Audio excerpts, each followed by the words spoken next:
ಒಬ್ಬ ಸಂತ ಮನಸ್ಸು ಮಾಡಿದರೆ ಏನೆಲ್ಲ ಮಾಡಲಿಕ್ಕೆ ಸಾಧ್ಯತೆ ಇದೆ ಅನ್ನೋದಕ್ಕೆ ಇದು ಒಂದು ಕೊಪ್ಪಳದ ಗವಿಸಿದ್ದೇಶ್ವರ ಮಠ ಒಂದು ಉದಾಹರಣೆ, ಒಂದು ಸಾಕ್ಷಿ ಆಗುತ್ತೆ ಅನ್ನುವಂಥದ್ದು.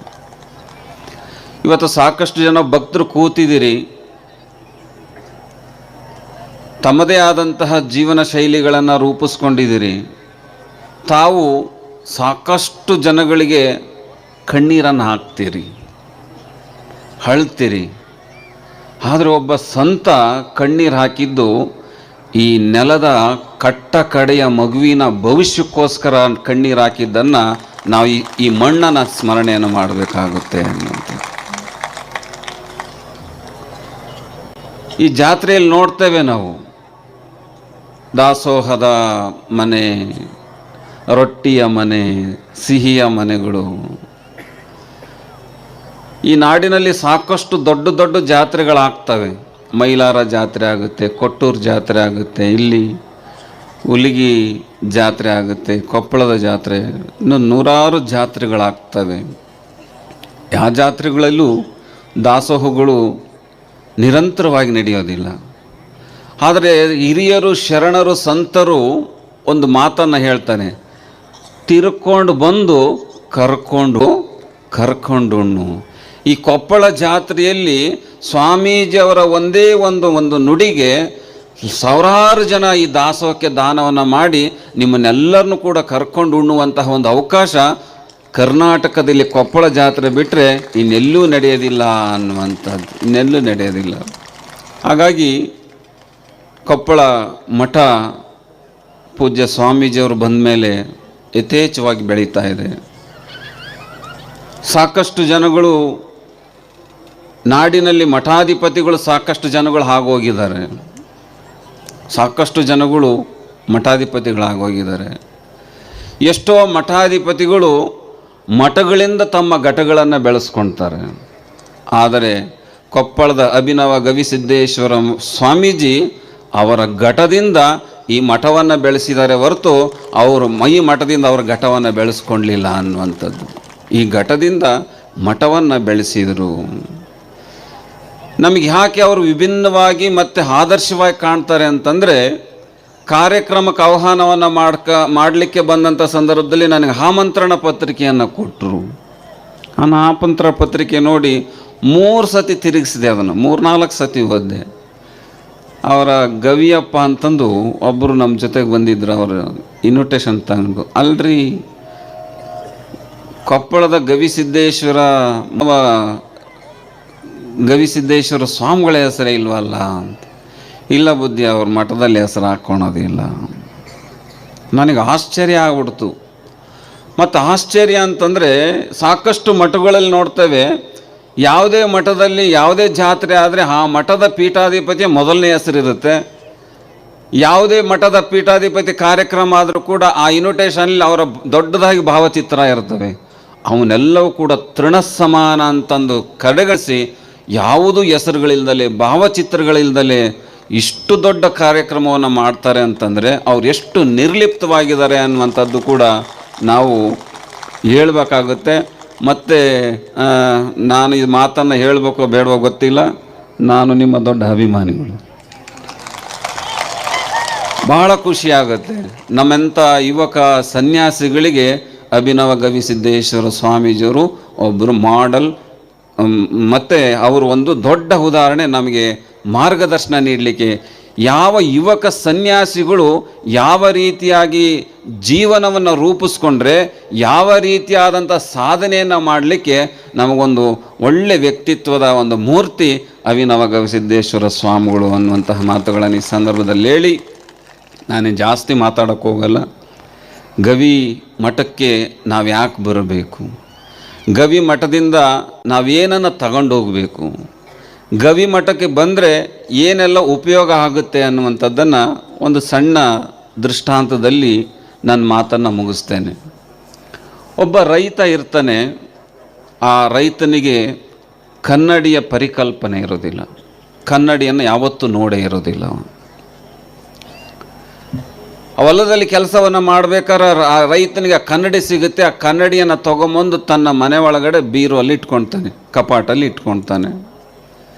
ಪ್ರತಿದಿನವೂ ಅವನು ರೈತ ಏನು ಮಾಡ್ತಾನಂತಂದ್ರೆ ರಾತ್ರಿ ಮಲಗಬೇಕಾದ್ರೆ ಆ ಕಪಾಟ ಅಂತೀರ ಬೀರು ಅಂತೀರ, ಏನಂತೀರಿ? ಹಾಂ, ಕೆಲವೊಂದು ಕಡೆ ಬೀರು ಅಂದ್ರೆ ಅಪಾರ್ಥ ಆಗುತ್ತೆ.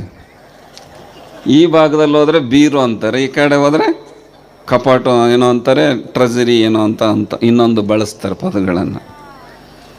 ಅದರಲ್ಲಿ ಇಟ್ಕೊಳ್ತಾನೆ. ರಾತ್ರಿ ಮಲಗಬೇಕಾದ್ರೆ ಅದನ್ನು ಓಪನ್ ಮಾಡಿ ಆ ಕನ್ನಡಿಯನ್ನು ನೋಡಿ ಮತ್ತೆ ಕಿಲಿಕ್ ಹಾಕಿ ಮತ್ತೆ ಮಲಗ್ತಾನೆ. ಪ್ರತಿನಿತ್ಯನೂ ಆ ರೈತ ಆ ರೀತಿ ಮಾಡ್ತಿರ್ಬೇಕಾದ್ರೆ ತನ್ನ ಹೆಂಡತಿಗೆ ಒಂದು ಸಂಶಯ ಬರುತ್ತೆ, ನನ್ನ ಗಂಡ ಮಲಗಬೇಕಾದ್ರೆ ಯಾಕೆ ರಾತ್ರಿ ಕಪಾಟ ತೆಗಿತಾನೆ?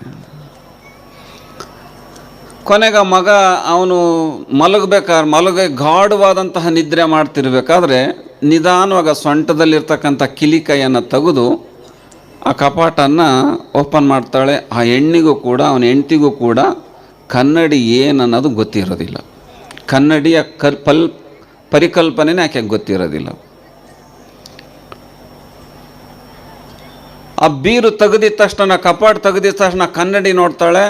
ಅದರಲ್ಲಿ ಆಕೆ ಫೋಟೋ ಕಾಣುತ್ತೆ, ಆಕೆ ಸುಂದರವಾದ.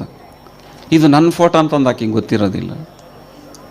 ಓ, ನನ್ನ ಗಂಡ ಯಾವುದೋ ಹುಡುಗಿ ಫೋಟೋ ತಗೊಂಬಂದು ಕಪಾಟದಲ್ಲಿ ಇಟ್ಕೊಂಡ.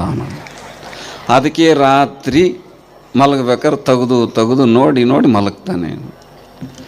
ಸಂಸಾರದಲ್ಲಿ ಇಷ್ಟು ಸಾಕು, ಬೆಂಕಿ ಹತ್ಕೊಳಕ್ಕೆ ಸಂಸಾರದಲ್ಲಿ ಇಷ್ಟು ಸಾಕು. ಅವಳು ಗಪ್ಪನ ಮಾಡಿ ಅದನ್ನು ಅಲ್ಲೇ ಇಟ್ಟು ಬೀಗ ಹಾಕಿ ಮತ್ತೆ ಅವನ ಸೊಂಟಕ್ಕೆ ಕಟ್ತಾಳೆ. ಬೆಳಕರಿಯುತ್ತೆ. ಬೆಳಕರಿದ ತಕ್ಷಣ ಲೋಟಗಳು ಮಾತಾಡ್ತಾವೆ, ಚೆಂಬು ಮಾತಾಡ್ತಾವೆ, ತಾಟು ಮಾತಾಡ್ತಾವೆ. ಅವನು ಯೋಚನೆ ಮಾಡ್ತಾನೆ, ನೆನ್ನೆ ತನಕ ಚೆನ್ನಾಗಿದ್ಲಲ್ಲ ಇವಳು, ಯಾಕೆ ಇವಾಗ ಹಿಂಗೆ ಮಾಡೋಕೆ ಹಚ್ಚಿದ್ದಾಳೆ? ಯಾಕೆ, ಏನಾಯಿತು? ನಾನು ನಿನಗೇನು ಅನ್ಯಾಯ ಮಾಡಿದ್ದೆ? ಅಂಥದ್ದೇನು ಅನ್ಯಾಯ ಮಾಡಿದ್ದೆ? ಯಾವಳ್ದೋ ಫೋಟೋ ತಗೊಂಡು ಕಪಾಟಲ್ಲಿ ಇಟ್ಕೊಂಡು ಕುಂತಿ ಅಂತಂದು ಜಗಳ ಮಾಡೋಕೆ ಹಚ್ಚಿಬಿಡ್ತಾಳೆ. ಅವನಿಗೆ ಹೊಲಕ್ಕೆ ಕೆಲಸ ಸಮಯ ಆಗುತ್ತೆ. ಹಾಕಿದ್ದನ್ನು ಊಟ ಮಾಡಿ ಹೊಲಕ್ಕೆ ಹೋಗ್ತಾನೆ. ಮನೆಯಲ್ಲಿ ಅತ್ತೆ ಇರ್ತಾಳೆ. ಅತ್ತೆ ಜೊತೆ ಜಗಳ ಆಡ್ತಾಳೆ. ನಿನ್ನ ಮಗ ಅಂತನು ಇಂತನು ಹಾಗೆ ಹೀಗೆ.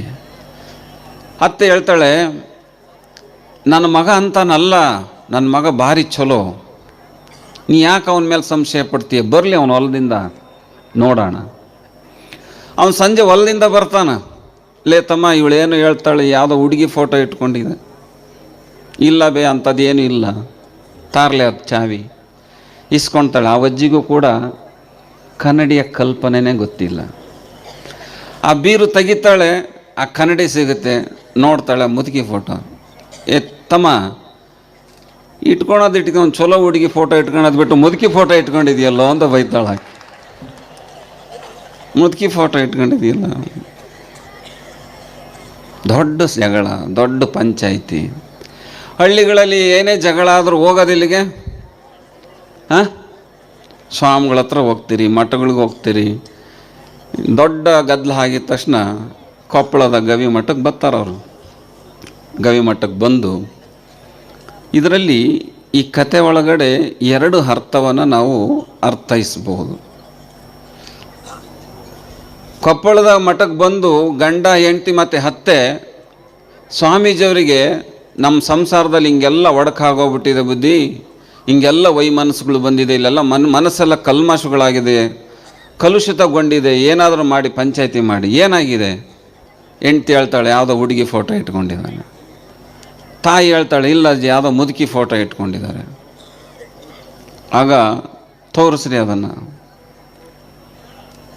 ಅವಾಗ ಗವಿ ಸಿದ್ದೇಶ್ವರ ಸ್ವಾಮಿಗಳು ಆ ಫೋಟೋ, ಆ ಕನ್ನಡಿಯನ್ನು ನೋಡಿದರೆ ಒಂದು ಆ್ಯಂಗಲಲ್ಲಿ ಒಂದು ಆನ್ಸರ್ ಏನು ಮಾಡ್ಬೋದು, ತಮ್ಮ ಅಜ್ಜಿ ನೀವು ಕರೆಕ್ಟಾಗಿ ಕೇಳ್ಕೊಳ್ಳಿ, ಇದು ಹುಡುಗಿ ಫೋಟೋನೂ ಅಲ್ಲ, ಮುದುಕಿ ಫೋಟೋನೂ ಅಲ್ಲ, ಯಾವುದೋ ಸ್ವಾಮಿಗಳ ಫೋಟೋ ಇಟ್ಕೊಂಡು ಪೂಜೆ ಮಾಡೋಗ್ರಿ ಅಂತಂದು ಒಂದು ಆನ್ಸರ್ ಮಾಡ್ತಾರೆ ಸ್ವಾಮೀಜಿ. ಇನ್ನೊಂದು ಮಾರ್ಮಿಕವಾಗಿ ಆನ್ಸರ್ ಏನು ಮಾಡ್ಬೋದು ಸ್ವಾಮೀಜಿ ಅಂತಂದರೆ, ಮೂಢಾತ್ಮರೇ, ಜನಗಳೇ, ನೀವು ಇವತ್ತು ಇವತ್ತುವರೆಗೂ ನೀವು ಬೇರೆಯವ್ರನ್ನ ನೋಡಿ ಅಭ್ಯಾಸ ಇದೆ ಹೊರತು ನಿಮ್ಮನ್ನು ನೀವು ನೋಡ್ಕೊಳ್ಳೋ ಅಭ್ಯಾಸ ಇಲ್ಲ. ನೀವು ನಿಮ್ಮನ್ನು ನೀವು ನೋಡ್ಕೊಳ್ಳುವಂಥ ಅಭ್ಯಾಸ ನೀವು ಮಾಡಿದಾಗ ಮಾತ್ರ ಜೀವನ ಸಾರ್ಥಕತೆ ಆಗುತ್ತೆ ಅನ್ನುವಂಥದ್ದು. ಕೊಪ್ಪಳ ಜಾತ್ರೆಗೆ ನಾವು ಗವಿಸಿದ್ದನ ಜಾತ್ರೆಗೆ ಯಾಕೆ ಬರಬೇಕು ಅಂತಂದರೆ, ನಾವಿಲ್ಲಿ ಉಂಡೋಗ್ಲಿಕ್ಕೆ ಏನೋ ಸೈಕಲ್ ಇದನ್ನು ಮಾಡಲಿಕ್ಕೆ ಅಂತಂದಲ್ಲ.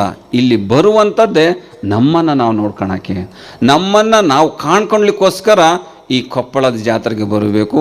ಅಂತಹ ಪವಿತ್ರವಾದಂತಹ ಜಾತ್ರೆಯಲ್ಲಿ ನಾವು ಕೂಡ ಆಗಮಿಸಿ ಬಂದು ನಮಗೆ ನಮ್ಮ ಅಭಿನವ ಗವಿಸಿದ್ದೇಶ್ವರ ಸ್ವಾಮಿಗಳು ನಮ್ಮನ್ನು ನಾವು ತೋರಿಸೋಣುವಂತಹ ಕೆಲಸಗಳನ್ನು ಕೂಡ ಮಾಡ್ತಾ ಇದ್ದಾರೆ.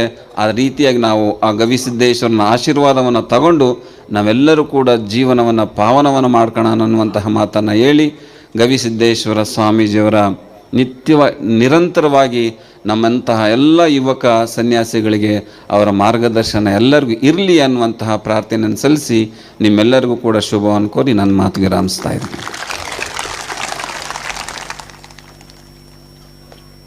ಕಾಗಿನೆಲೆ ಪೀಠದ ಜಗದ್ಗುರು ಮಹಾಸನ್ನಿಧಿಯವರು ಸಮಾರಂಭದಲ್ಲಿ ಪಾಲ್ಗೊಂಡು ಸುಂದರವಾದ ಮಾತುಗಳನ್ನು ಆಡಿದ್ದಾರೆ. ಅವರಿಗೆ ಜೋರಾದ ಚಪ್ಪಾಳೆಯನ್ನು ತಟ್ಟಿ ಧನ್ಯವಾದಗಳನ್ನು ಹೇಳೋಣ.